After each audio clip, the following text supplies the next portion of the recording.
Hello guys, কেমন আছো তোমরা সবাই? আজকে সকালটা শুরু করছি লুচি, ঘুগনি আর পেঁয়াজ দিয়ে। তারপর এখানে আমি আস্তে আস্তে খেয়ে নিচ্ছি। খাওয়া দাওয়ার পরে বাইরে গিয়ে দেখি এখানে আকাশের ভিউটা জাস্ট এইরকম ছিল গাইস। তারপরে আবার খেতে চলে এলাম। আজকে খালি খাইয়ে যাবো গাইস। খাবারে ছিল চচ্চড়ি আর মাছ। তারপরে এদিকে আমি আস্তে আস্তে খেয়ে নিলাম।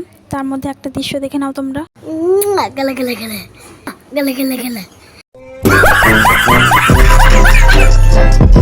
কি কেমন লাগলো গাইস? জানতাম মজা বাবা। তারপরে এখানে দুপুরে মেনুতে ছিল বিরিয়ানি, চিকেন কষা আর স্যালাড। তারপরে এখানে আমি আস্তে আস্তে খেয়ে নিচ্ছি। প্রথমে কইছি আজকে খালি খাইয়ে যাবো, কেউ কোনো মানে নিবে না।